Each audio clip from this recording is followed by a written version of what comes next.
প্রিয় দর্শক বন্ধুরা, আসসালামু আলাইকুম। সবাই কেমন আছেন? আশা করছি যে যেখানে আছেন আল্লাহর রহমতে সবাই ভালো আছেন। দর্শক বন্ধুরা, আজ আমরা কথা বলবো ভিভো T1x 4G এই ফোনটি নিয়ে।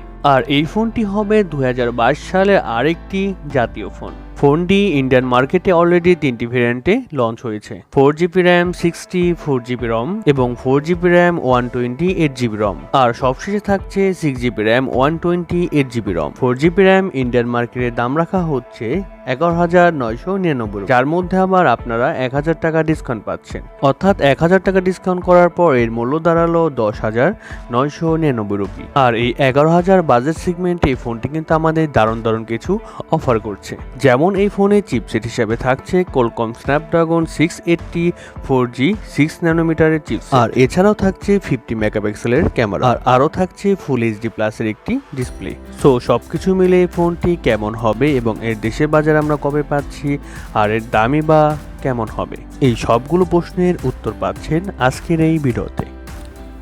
আর আমি প্রতিবারের মতো আপনাদের সাথে আছি মোহাম্মদ পলাশ এবং আপনারা দেখছেন ডটপিন চ্যানেল। আপনি যদি আমার চ্যানেলে নতুন হয়ে থাকেন তাহলে অবশ্যই কিন্তু সাবস্ক্রাইব করে অল বাটনে প্রেস করে দিবেন। প্রথমে যদি ফোনটির ডিজাইন এবং বিল্ড কোয়ালিটি নিয়ে কথা বলি, তাহলে এই ফোনটির ডিজাইন এবং ব্যাক সাইডে আপনারা পেয়ে যাচ্ছেন প্লাস্টিক। আর ফোনটি যথেষ্ট স্লিম এবং লাইট ওয়েট করার চেষ্টা করা হয়েছে। ফোনটির থিকনেস করা হয়েছে 8 মিলিমিটার আর ওজন করা হয়েছে মাত্র 182 গ্রাম। আর এর কারণে ফোনটি আপনারা এক হাতে খুব ভালোভাবে ব্যবহার করতে পারবেন। আর ভালো ব্যাপার হলো এই ফোনটিতে কিন্তু আপনারা সব ধরনের পোর্টস অ্যান্ড বাটন পেয়ে যাচ্ছেন, যেমন 3.5 millimetre headphone jack, type C slot ইত্যাদি। আর এছাড়া এই ফোনটির মধ্যে দুটি সিমের পাশাপাশি কিন্তু মাইক্রো SD কার্ড ব্যবহার করার সুযোগ পাচ্ছেন। ফোনটির ব্যাক সাইডে থাকছে 3টি ক্যামেরা। আর একেবারে নিচে বাম সাইডে আপনারা পেয়ে যাচ্ছেন ভিভোর ব্র্যান্ডিং। আর মার্কেটে ফোনটি আপনারা দুটি কালার ভেরিয়েন্টে পেয়ে যাবেন, একটি হচ্ছে ব্ল্যাক এবং আরেকটি হচ্ছে ব্লু। তবে এই ফোনটি সামনে আসলে আপনারা পেয়ে যাচ্ছেন একটি ফুল ভিউ ডিসপ্লে, যার উপরের অংশে ইউ শেপ কিংবা ওয়াটার ড্রপের মাধ্যমে বসানো আছে সেলফি ক্যামেরাটি। আর এর কারণে কিন্তু একটু খারাপ লেগেছে। এখানে যদি পাঞ্চলের মাধ্যমে সেলফি ক্যামেরাটি ব্যবহার করা হতো তাহলে কিন্তু ভালো হতো। সেক্ষেত্রে সামনে থেকে ফোনটি দেখতে কিন্তু খুবই ভালো লাগতো। এই ফোনে ব্যবহার করা হয়েছে সাইড মাউন্টেন ফিঙ্গারপ্রিন্ট সেন্সর। তবে এই সেন্সরটি যথেষ্ট ফাস্ট এবং অ্যাকুরেট বলে জানতে পেরেছি। সো ওভারঅল সবকিছু মিলে ফোনটির ডিজাইন এবং বিল্ড কোয়ালিটি আপনাদের কাছে কেমন লেগেছে কমেন্ট করে আপনাদের মূল্যবান মতামত অবশ্যই জানাবেন। আমার কাছে পার্সোনালি ফোনটির ডিজাইন কিন্তু খুবই ভালো লেগেছে। ভিভো বাজেট সেগমেন্টে তাদের ফোনগুলোর ডিজাইন কিন্তু সবসময় ভালো রাখার চেষ্টা করে, এই বিষয়টি ভালো লাগে। ডিসপ্লে সেকশনে কথা বলতে গেলে ফোনে থাকছে 6.58 ইঞ্চি একটি IPS LCD প্যানেল। আর ভালো ব্যাপার হচ্ছে ফোনটি কিন্তু ফুল HD প্লাসের একটি ডিসপ্লে, যার রেজলিউশন হিসেবে থাকছে 1080x2408 পিক্সেল। আর আরও থাকছে 401 ppi ডেনসিটি। আর এই ডিসপ্লেতে আরেকটি ভালো ব্যাপার হলো এই ডিসপ্লেতে 90 হার্টজের রিফ্রেশ রেট ব্যবহার করা হয়েছে, যার কারণে ডিসপ্লের টাচ রেসপন্স কিন্তু খুবই ভালো হবে। IPS প্যানেল ব্যবহার করার পরেও কিন্তু এই ডিসপ্লেকে খারাপ বলার কোনো সুযোগ নেই। ডিসপ্লেতে যে কোনো কন্টেন্ট প্লে করলে শার্পনেসের ঘাটতি খুব একটা লক্ষ্য করবেন না। আর আউটডোরে আপনারা যখন এই ফোনটি ব্যবহার করবেন তখন ব্রাইটনেসের ঘাটতি ডিসপ্লেতে সেরকম একটা লক্ষ্য করবেন না। ভিভো এখানে ডিসপ্লের কোয়ালিটি যথেষ্ট ভালো দেওয়ার চেষ্টা করেছে। তারা এখানে IPS ডিসপ্লে ব্যবহার করার সাথে সাথে 90 হার্টজের রিফ্রেশ রেট দিয়েছে। ডিসপ্লে সেকশনকে খারাপ বলবো না। ফোনটির সফটওয়্যার এবং পারফরমেন্স নিয়ে যদি আমরা কথা বলি তাহলে আমরা এই ফোনে পেয়ে যাচ্ছি Android 12, যার ব্যাকএন্ডে থাকছে ফান্টাস OS 12। আর আমি প্রথমেই বলেছি ফোনটির চিপসেট হিসেবে থাকছে Qualcomm Snapdragon 680 4G চিপসেট, যা একটি 4G চিপসেট। আর এই চিপসেটটি মূলত 6 ন্যানোমিটার আর্কিটেকচার তৈরি করা একটি Octa-core প্রসেসর। আর জিপিইউ হিসেবে থাকছে Adreno 6.0। দর্শক বন্ধুরা, Qualcomm Snapdragon 680 চিপসেটটি কিন্তু একটি ভালো চিপসেট। রিসেন্ট অনেকগুলো ফোনের মধ্যে কিন্তু সেম চিপসেট ব্যবহার করা হয়েছে, যেমন Redmi Note 11 4G। এছাড়া আরো অনেক ফোনে কিন্তু এই সেম চিপসেট ব্যবহার করা হয়েছে। Snapdragon 680 চিপসেটটি ব্যবহার করার ফলে যে কোনো হাই লেভেলের গেম মিডিয়ামে কিন্তু খুব ভালোভাবে স্মুথলি খেলতে পারবেন। তবে ফ্রি ফায়ারের মতো গেমগুলো কিন্তু একেবারে হাই লেভেলের হাই সিটিংয়ে স্মুথলি খেলতে পারবেন, সেক্ষেত্রে কোনো ল্যাগ বা ফ্রেম ড্রপ লক্ষ্য করবেন না। আর এছাড়া মাল্টিটাস্কিং সহ অন্যান্য কাজ কিন্তু খুব ভালোভাবে করতে পারবেন। আর ভিভোর ওএস এর অপটিমাইজেশন কিন্তু খুবই ভালো, যার কারণে ডে টু ডে ইউজ করার জন্য তাদের ফোনগুলো কিন্তু সবসময়ই বেস্ট হয়। ফোনটি 6 ন্যানোমিটার আর্কিটেক্টে তৈরি করার কারণে কিন্তু ফোনটির ব্যাকআপও কিন্তু খুবই ভালো পাবেন।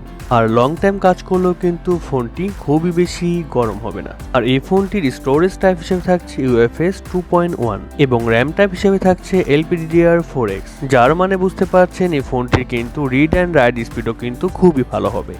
ফোনটির ক্যামেরা সেকশন নিয়ে কথা বলতে গেলে ফোনটির ব্যাক সাইডে থাকছে 3টি ক্যামেরা, যার মেইন সেন্সর হিসেবে থাকছে 50 মেগাপিক্সেলের একটি ওয়াইড সেন্সর যা f1.8 অ্যাপারচার। আর সেকেন্ডে থাকছে 2 মেগাপিক্সেলের একটি ডেপথ এবং সবশেষে থাকছে 2 মেগাপিক্সেলের একটি ম্যাক্রো সেন্সর। আর পার্সোনালি আমার মনে হয়েছে এখানে 2 মেগাপিক্সেলের একটি সেন্সর না দিয়ে মিনিমাম একটি 8 মেগাপিক্সেলের আল্ট্রা ওয়াইড সেন্সর দিলে খুবই ভালো হতো। আপনাদের কাছে কি মনে হয়েছে কমেন্ট করে অবশ্যই জানাবেন। ফোনটির ব্যাক ক্যামেরা ফিচার হিসেবে থাকছে LED প্লাস এবং HDR। তবে খারাপ লাগার বিষয় হচ্ছে এই ফোনটি দিয়ে আপনারা সর্বোচ্চ 1080p দিয়ে 30 fps এ শুট করতে পারছেন, এখানে কিন্তু 4K কিংবা 2K এর অপশনটা কিন্তু থাকছে না। Vivo T1x এই ফোনটিতে সেলফি ক্যামেরা হিসেবে পাচ্ছেন 8 মেগাপিক্সেলের একটি সেলফি ক্যামেরা যা f1.8 অ্যাপারচার। আর সেলফি ক্যামেরা দিয়ে শুধুমাত্র আপনারা 1080p দিয়ে 30 fps এ শুট করতে পারছেন। আর ফটো কোয়ালিটির কথা বলতে গেলে ফোনটির ফটো কোয়ালিটি যে আহামরি ভালো হবে সেটা কিন্তু না, যেটা আপনারা ডিসপ্লেতে কিছুক্ষণ আগে দেখতে পেয়েছিলেন। তবে একেবারে খারাপও বলবো না। আর ভিভোর অপটিমাইজেশন ভালো হওয়ার কারণে কিন্তু ফোনটির ফটো কোয়ালিটিও কিন্তু যথেষ্ট ভালো হবে, এক কথায় বাজেট সেগমেন্ট অনুযায়ী ভালো হবে। তবে এবার আমাদের দেখার পালা বাংলাদেশের ওয়েদারে এই ফোনের ফটো কোয়ালিটি এবং ভিডিও কোয়ালিটি কেমন হয়। ফোনটিতে ওয়াইফাই, ব্লুটুথ, জিপিএস এর মতো আরো অনেক ফিচার্স পেয়ে যাচ্ছেন। আর ইউএসবি তে থাকছে USB Type-C 2.0। ব্যাটারি এবং চার্জার নিয়ে কথা বলতে গেলে এই ফোনে থাকছে 5000 mAh এর একটি ব্যাটারি। আর এই ফোনটিকে চার্জ করার জন্য থাকছে 18 ওয়াটের একটি ফাস্ট চার্জার। আর ফোনটির চিপসেট পাওয়ার এফিশিয়েন্ট হওয়ার কারণে ফোনটিতে আপনারা একদিনের ব্যাটারি ব্যাকআপ খুব ভালোভাবে পেয়ে যাবেন। আর আপনি যদি নর্মাল ইউজার হন সেই ক্ষেত্রে ফোনটি আপনাকে কিন্তু 1.5 দিনের বেশি ব্যাকআপ দেবে। ব্যাটারি ব্যাকআপের দিকে এই ফোনটিতে কিন্তু কোনো ধরনের সমস্যা ফেস করবেন না, এটি মোটামুটি শিওর হয়ে বলছি।